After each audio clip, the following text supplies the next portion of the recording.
प्रिय विद्यार्थियों, आज हम स्नातक तृतीय वर्ष संस्कृत के द्वितीय प्रश्न पत्र में निर्धारित महाकवि भर्तृहरि द्वारा रचित नीति शतकम ग्रंथ के कतिपय पद्यों का अध्ययन करेंगे।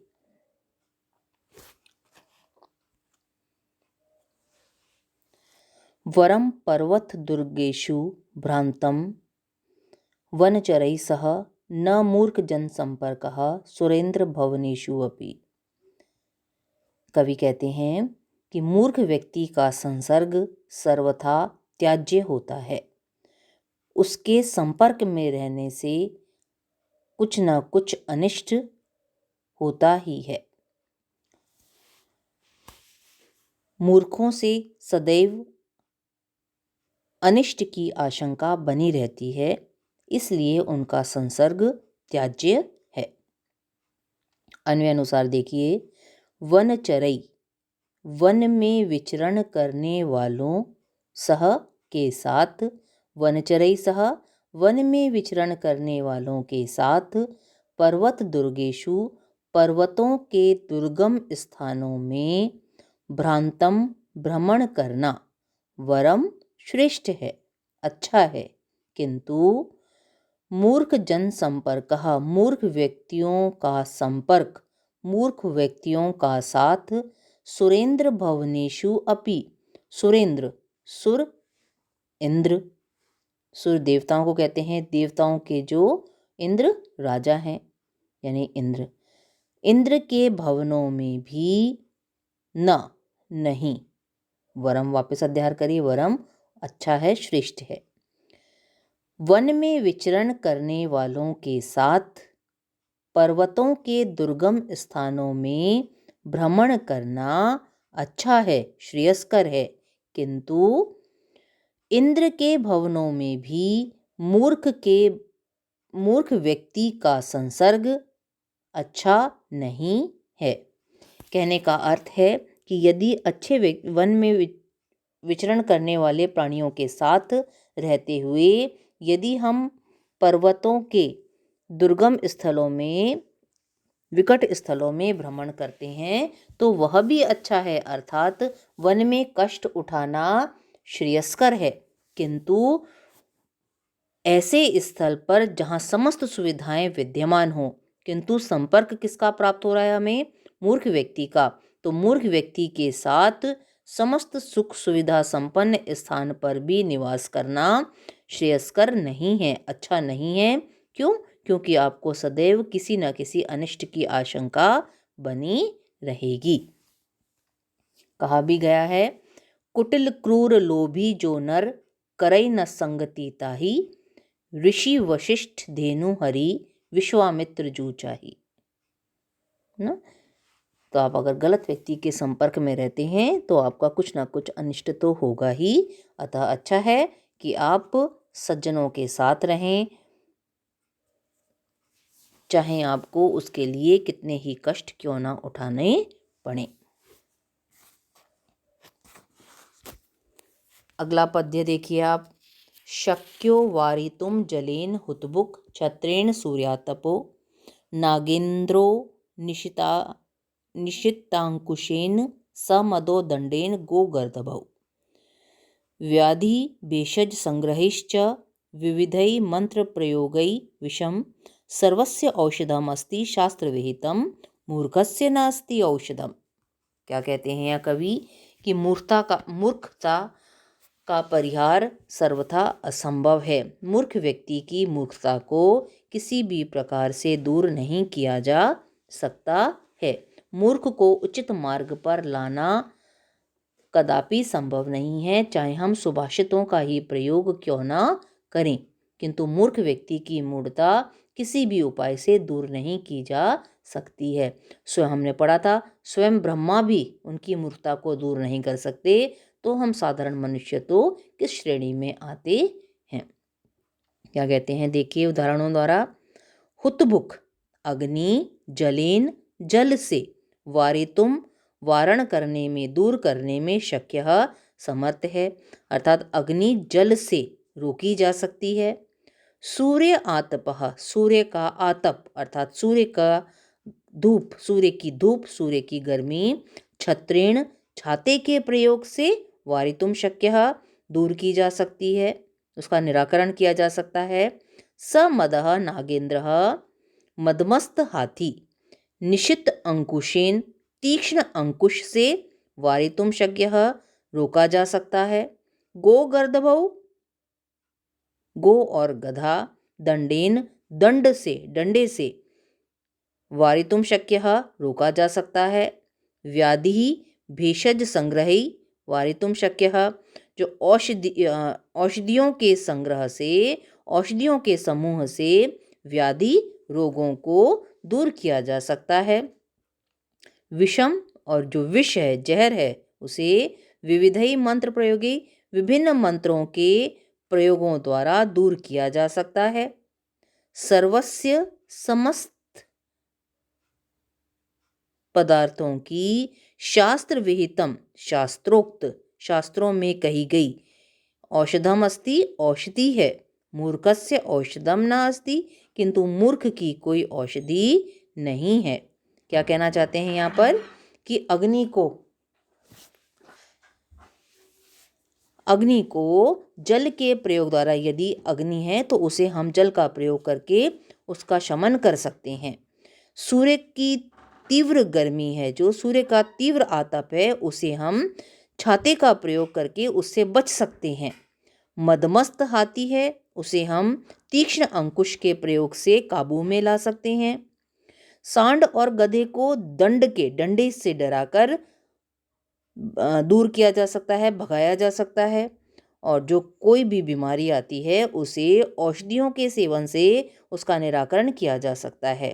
तो जहर है, विष है, उसे विष दूर करने वाले जो विशिष्ट व्यक्तियों को आते हैं जो मंत्र, उनके प्रयोग द्वारा विष का निराकरण भी किया जा सकता है।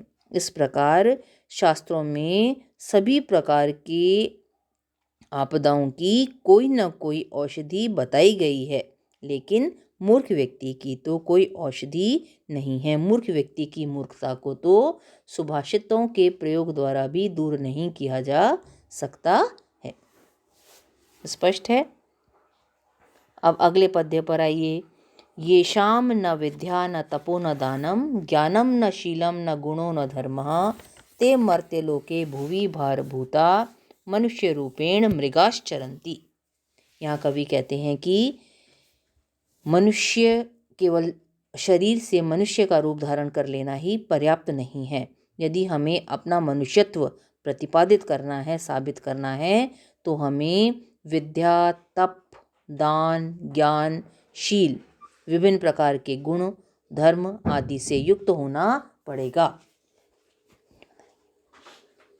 ये शाम, जिन लोगों के पास विद्या न तो विद्या है, शास्त्र ज्ञान नहीं है, तपह न, और न मानसिक तपोबल है, दानम न दान देने की प्रवृत्ति है, ज्ञानम न शास्त्रों का ज्ञान है, कर्तव्य विवेक ज्ञान है, शीलम न अच्छा चरित्र है, गुणः न, और न दया दाक्षिण्य आदि गुण हैं, धर्मः न, और धर्माचरण भी जो लोग नहीं करते हैं, ते ऐसे व्यक्ति मर्त्य लोके, मानव लोक में, इस मृत्यु लोक में, भुवि पृथ्वी पर, भारभूता, भार स्वरूप होते हैं, मनुष्य रूपेण, मनुष्य के रूप में, मृगः, साक्षात पशु ही, चरंती, मानव विचरण करते हैं। कहना क्या चाहते हैं यहाँ पर कवि? कहना चाहते हैं कि मनुष्य और पशु में क्या अंतर होता है।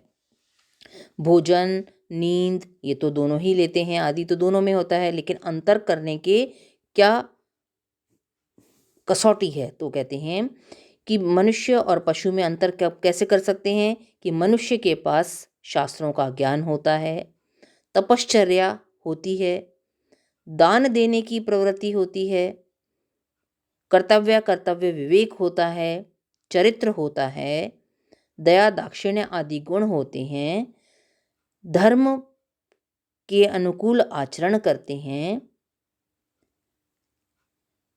लेकिन जिन व्यक्तियों में न तो शास्त्र ज्ञान है, न तपश्चर्या है, न दान देने की प्रवृत्ति है, न कर्तव्य विवेक है, न अच्छा चरित्र है, न दया दाक्षिण्य आदि गुण हैं, और जो धर्माचरण भी नहीं करते हैं, वे मनुष्य तो इस मृत्यु लोक में पृथ्वी पर भार स्वरूप ही होते हैं। वास्तव में तो मनुष्य के रूप में मानव पशु ही विचरण करते हैं। विद्या आदि से रहित मनुष्य वस्तुतः मनुष्य न होकर पशु ही होता है। मनुष्य का रूप धारण करने पर भी उसका आचरण तो, उसका व्यवहार तो पशु तुल्य ही होता है।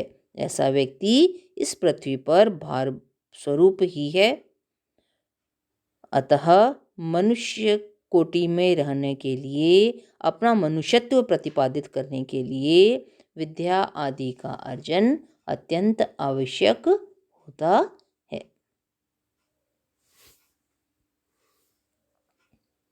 अगला पद्य देखिए। साहित्य संगीत कला विहीनः साक्षात् पशु पुच्छ विषाणहीनः तृणं न खादन्नपि जीवमानः तद्भागधेयं परमं पशुनाम्। यहाँ कवि क्या कहना चाहते हैं कि ऐसे व्यक्ति साक्षात पशु के समान है, जो साहित्य संगीत आदि मनुष्योचित गुणों से रहित है। देखिए, साहित्य संगीत कला विहीना, साहित्य संगीत और शिल्प आदि कलाओं से रहित, पुच्छ विषाणहीनः, पूंछ और सींग से रहित, साक्षात पशु, साक्षात पशु ही है। जो व्यक्ति साहित्य से, संगीत से और शिल्प आदि कलाओं से रहित है, वह पुच्छ विषाणहीन, पूंछ और सींग से रहित साक्षात पशु, साक्षात पशु ही है। तृणम, घास आदि को, न खादन अपि, न खाता हुआ भी, जीवमानः, जो जीवन यापन कर रहा है, तत् वह पशुनाम, पशुओं का, परमम भागधेयम, परम सौभाग्य है। अब देखिए क्या कहना चाहते हैं यहाँ पर कि साहित्य संगीत और कला से रहित व्यक्ति साक्षात पशु ही है। पशु तृण आदि, घास आदि का सेवन करते हैं। वह व्यक्ति घास आदि तो नहीं खा रहा, और यदि वो घास आदि का भक्षण नहीं कर रहा है तो ये पशुओं का परम सौभाग्य है। क्योंकि यदि वह घास भी खाने लगेगा तो पशुओं का जीवन यापन भोजन के अभाव में कठिन हो जाएगा। बाकी आचरण तो उसका कैसा है, पशुवत ही है। अब इसमें आप देखिए कितना अच्छा कह रहे हैं, साहित्य संगीत और कला से रहित, है ना। तो साहित्य किसको कह रहे हैं, जो हम मानसिक अध्ययन कर रहे हैं, मानसिक साधना कर रहे हैं। संगीत, जो हम कैसी साधना कर रहे हैं, हम आध्यात्मिक साधना कर रहे हैं। और कला, जो हम शारीरिक साधना कर रहे हैं, है ना।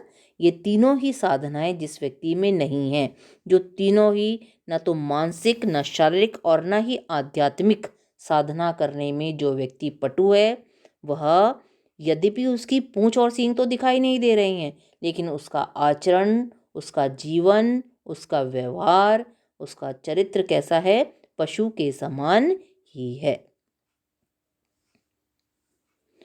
वह अपने कार्यकलापों के द्वारा पशुओं की संख्या में मानो वृद्धि कर रहा है, लेकिन पशुओं के लिए क्या सौभाग्य का विषय है कि यद्यपि वो पशुतुल्य आचरण तो कर रहा है, लेकिन वह पशुओं का भोजन नहीं कर रहा है। यह पशुओं का सौभाग्य है, अन्यथा उनका भोजन यदि घास आदि भी खाने लगेगा तो पशुओं के लिए जीवन यापन करना कठिन हो जाएगा। स्पष्ट है।